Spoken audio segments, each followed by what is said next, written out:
बिस्मिल्लाहिर्रहमानिर्रहीम। अस्सलाम वालेकुम। कौमी एहतसाब ब्यूरो के चेयरमैन जनाब आफ्ताब सुल्तान साहब ने इस्तीफ़ा दे दिया है और बहुत अच्छा किया है, बहुत अच्छी रवायत कायम की है। उनका कहना ये है कि उन पे दबाव डाला जाता रहा, लेकिन वो आज़ादी और ख़ुद मुख्तारी के साथ काम करने के कायल हैं और वो किसी भी गैर आईनी इक़दाम के लिए तैयार नहीं थे, इसलिए वो ये काम छोड़ रहे हैं। मेरे ख़्याल में पहले तो बेहतर होता कि वो कंटिन्यू करते और आइन पे अमल करते और ना हुकूमत की सुनते, ना अपोजिशन की सुनते, ना किसी और की ब्लैकमेलिंग में आते। लेकिन बहरहाल उस अज़ीमत के रस्ते को इख्तियार करने की बजाय उन्होंने रुख़सत के रस्ते को इख्तियार किया है और बजाय इसके कि वो जावेद इकबाल की तरह मोहरा बनते किसी का, उन्होंने कौमी एहतसाब ब्यूरो की सरबराही से इस्तीफ़ा देने का फ़ैसला किया है और जिस पे उनको जितनी खराज तहसीन पेश की जाए कम है, क्योंकि जावेद इकबाल जैसे बंदे की हज़ार साला मुनसिफ़ी से आफ्ताब सुल्तान के 2 दिन की मुनसिफ़ी बेहतर है। उन्होंने ओहदा छोड़ दिया, लेकिन वो अल्लाह की अदालत में भी सुरखरू होंगे इंशाअल्लाह और वो कौम के सामने भी सुरखरू होंगे और सुरखरू हुए, क्योंकि उन्होंने ये दिखा दिया कि वो हुकूमत वक्त का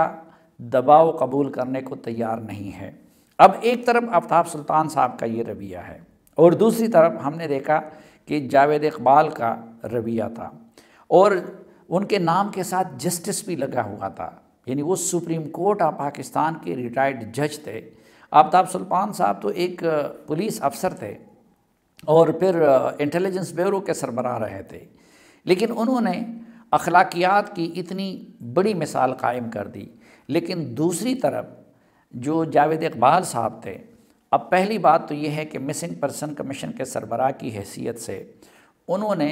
जितनी दिल आज़ारी की है लोगों की, मैं हैरान हूँ कि पता नहीं अल्लाह के आगे वो क्या जवाब देंगे इस मामले में, क्योंकि मिसिंग पर्सन का मामला इस मुल्क का संगीन तरीन मसला है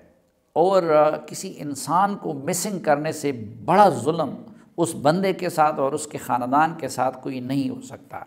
ये किसी इंसान को कत्ल करने से भी बदतरीन जुर्म है। तो एक तो वो उस मनसब पे बैठे हुए हैं और आज तक उस मामले में लोगों को इंसाफ नहीं दिलवा सके और फिर उनको एक जरदारी साहब और इन जैसे लोगों ने नेब का चेयरमैन बना दिया। अब पहले तो अगर सिर्फ इंसानी हवालों से देखा जाए तो उन्होंने मोहसिन कुशी के इंतहा कर दी कि जिन लोगों ने उनको चेयरमैन नेब बनाया हुआ था वो उनके ख़िलाफ़ एक मोहरे के तौर पर इस्तेमाल हुए। और जावेद इकबाल साहब के दौर में आप फवाद हसन फवाद के केस की मिसाल ले लें, आप शाहिद खाकान अब्बासी की मिसाल ले लें, आप मीर शकीदुर रहमान के केस की मिसाल ले लें, आप मफ्ता इस्माइल के केस की मिसाल ले लें, आप ख्वाजा साद रफ़ीक की केस की मिसाल ले लें। एक तरफ वो इमरान ख़ान की खुशी के लिए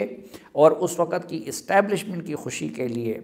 अपोजिशन रहनुमाओं के साथ ये जुल्म का इर्तिकाब करते रहें और ये जो मरियम नवाज़ साहब इल्ज़ाम लगा रही है कि उनके साथ नेब की कस्टडी में क्या हुआ, फिर उनके साथ जेल में क्या हुआ, और दूसरी तरफ उन्होंने मसलन बिलियन ट्री सुनामी, मेरा ये दावा है कि ये बड़े बड़े जो फ्रॉड पाकिस्तान में हुए हैं सब फ्रॉड लोग भूल जाएंगे जब वो बिलियन ट्री सुनामी के अंदर जानकारी करेंगे। इसी तरह BRT का केस था कि जिससे इस्टेब्लिशमेंट के कहने पे या इमरान ख़ान की ब्लैकमेलिंग की वजह से एराज़ बरतते रहे। अब उनका ये इंसाफ था कि एक तरफ आप मीर शकीदुर रहमान को नोटिस के स्टेज पे गिरफ़्तार करते हैं, लेकिन दूसरी तरफ बाबर अवान साहब को आप नोटिस के स्टेज पे गिरफ़्तार नहीं करते, इंक्वायरी के स्टेज पे नहीं करते और रेफरेंस फ़ाइल होने के स्टेज पे नहीं करते और वो वहाँ से बरी हो जाते हैं। तो जो मिसालें जावेद इकबाल साहब ने कायम की हैं, तो मेरे ख़्याल में वो ना अल्लाह की अदालत में तो अल्लाह ने फ़ैसला करना है, लेकिन शायद वो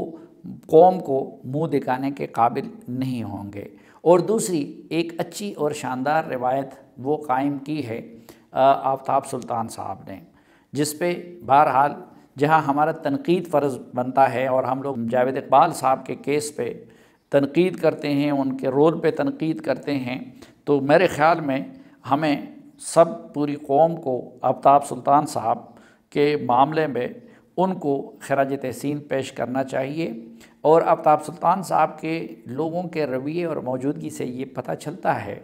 کہ یہ قوم اب ایسا بھی نہیں ہے